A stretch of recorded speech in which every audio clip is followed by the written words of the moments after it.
بسم اللہ الرحمن الرحیم۔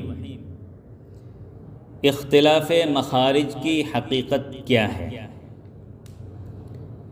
جاننا چاہیے کہ حروف قرآنیہ 29 ہیں اور دراصل 29 حروف کے 29 مخارج ہیں، لیکن بعض حروف کے مخارج ایک دوسرے سے اس قدر قریب ہیں کہ ائمہ فن نے سہولت اور اختصار کے پیش نظر انہیں ایک مخرج شمار فرمایا ہے۔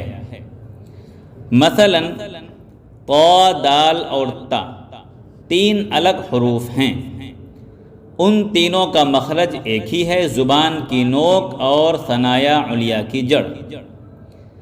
مگر جیسا کہ صاحب نہایت القول المفید نے علامہ مرعشی رحمۃ اللہ علیہ کے حوالے سے لکھا ہے کہ ثنایا کی جڑ کے اصلاً 3 حصے ہیں، جن میں اوپر کا حصہ طا کے لیے، اس سے نیچے دال کے لیے اور بالکل نیچے تا کے لیے ہے۔ اب ذرا غور فرمائیں، اول تو ثنایا کی جڑ خود ہی مختصر اور ذرا سی، اور پھر اس کے بھی 3 حصے۔ یہی حال ثا، ذال، ظا اور جیم، شین، یائے غیر مدہ وغیرہ کا ہے۔ ظاہر ہے کہ اس کا ادراک اور ان باریکیوں کا احساس ہر کس و ناکس کی سمجھ سے بالاتر ہے۔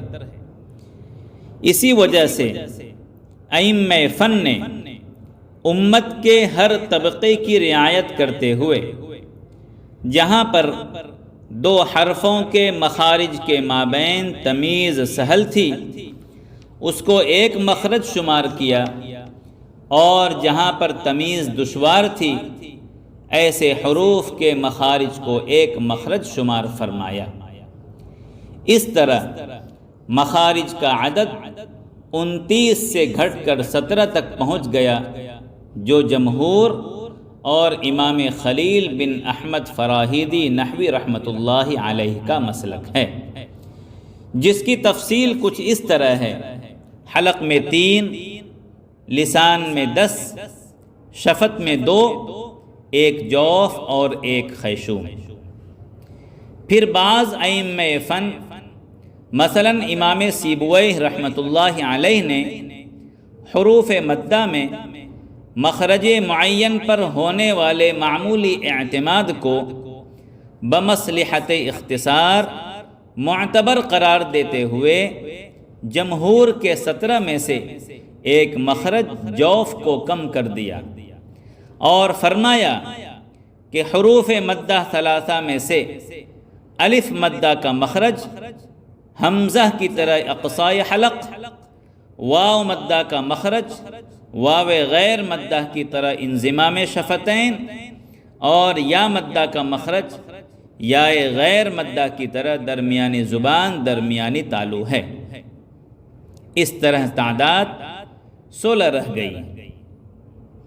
پھر اس پر بھی بعض ائمہ فن مثلا امام فرا وغیرہ کو لام، نون، را کے مخارج کے مابین تمیز عام لوگوں کے واسطے دشوار محسوس ہوئی، تو انہوں نے بھی جمہور کے 17 میں سے امام سیبویہ کی طرح جوف کو کم کر دیا، اور لام، نون، را کا مخرج جو علیحدہ علیحدہ تھا، ان تینوں کا ایک ہی مخرج قرار دیتے ہوئے 2 مزید کم کر دیے۔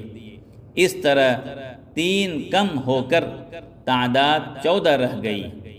اس طرح مخارج کا یہ اختلاف ہوا، اور یہی اختلاف مخارج کی حقیقت ہے۔